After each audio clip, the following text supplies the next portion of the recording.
Madame, mademoiselle, monsieur, bonjour. Je vais vous présenter mon exposé sur le transhumanisme. Thème de l'exposé de la production orale de la séquence 5 du DALF C1 Sciences.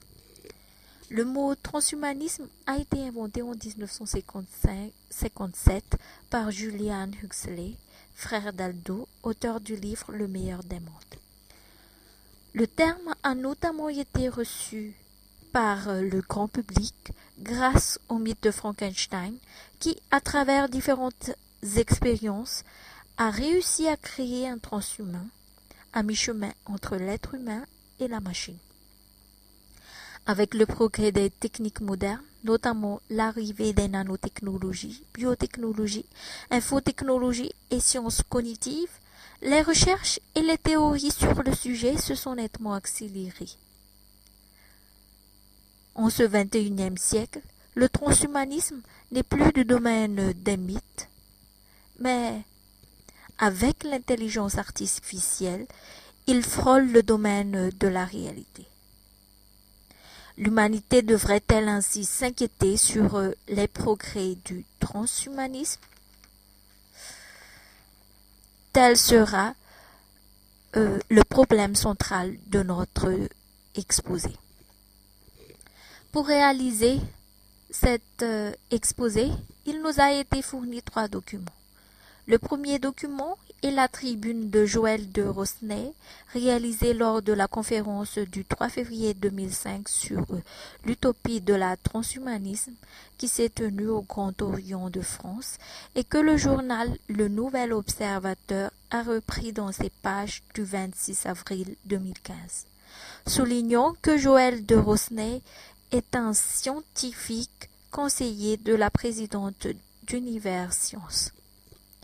Le deuxième document est un article de Théophane Lemené, publié dans Le Figaro le 20 novembre 2014, un article qu'il a rédigé après avoir assisté au premier colloque international sur le transhumanisme en France, qui a été organisé par l'Association française transhumaniste en 2014. Le troisième et dernier document consiste en une photographie mettant en image ce qu'est le transhumanisme.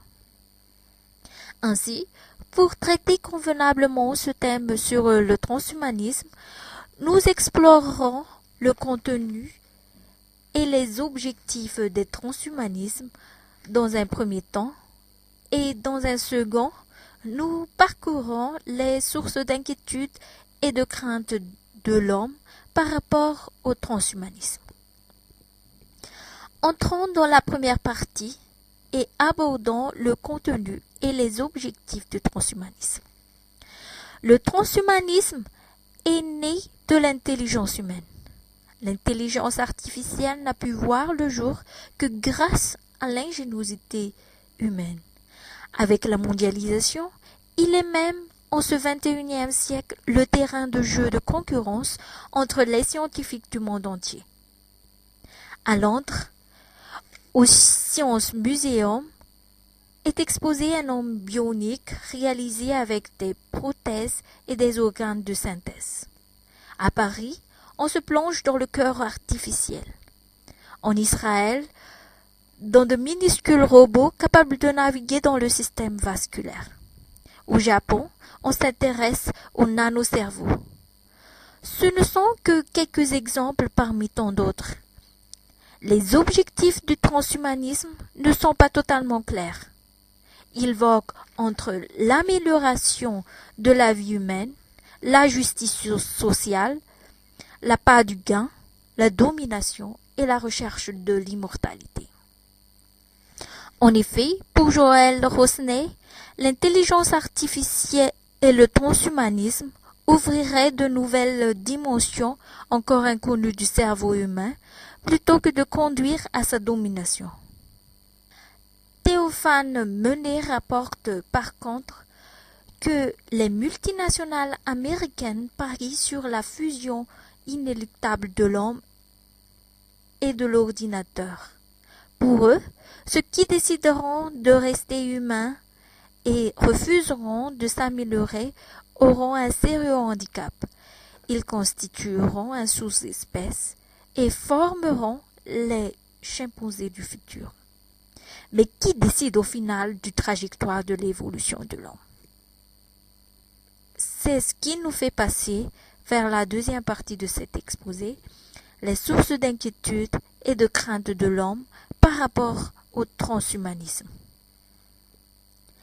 Pour beaucoup de monde, notamment des scientifiques et des dirigeants d'entreprises influents, l'intelligence artificielle constitue l'une des pires menaces pour l'humanité. Des films comme la série américaine Persons of Interest l'illustrent bien. La peur du retournement des créations humaines contre l'homme et celle de perdre des emplois sont des craintes minimes par rapport à ce que l'homme peut faire contre ses semblables. En effet, l'homme est le pire ennemi de l'homme. C'est lui qui est à la source de ses propres craintes. Pour atténuer les ondes négatives autour du transhumanisme par rapport à l'humanisme, Joël de Rosnay a défini l'humanisme comme toute pensée qui met au premier plan de ses préoccupations le développement des qualités essentielles de l'être humain. Selon lui, l'humanisme repose sur la capacité à déterminer le bien et le mal, en se fondant sur des qualités humaines universelles, en particulier la rationalité. Il précise que c'est l'affirmation de la dignité et de la valeur de tous les individus. Mais peut-on objectivement croire que l'on peut transcrire tout cela en variables numériques, sachant que chaque individu, être humain, est unique en son genre? Ce qui est bien aujourd'hui, sera-t-il toujours bien demain? Bref, les chercheurs veulent à tout prix limiter l'erreur humaine. Mais à force de chercher les erreurs, nous sommes à bon droit de nous demander si, au final, ce ne sera pas la part d'humanité en l'homme lui-même qui sera considérée comme l'erreur à éliminer.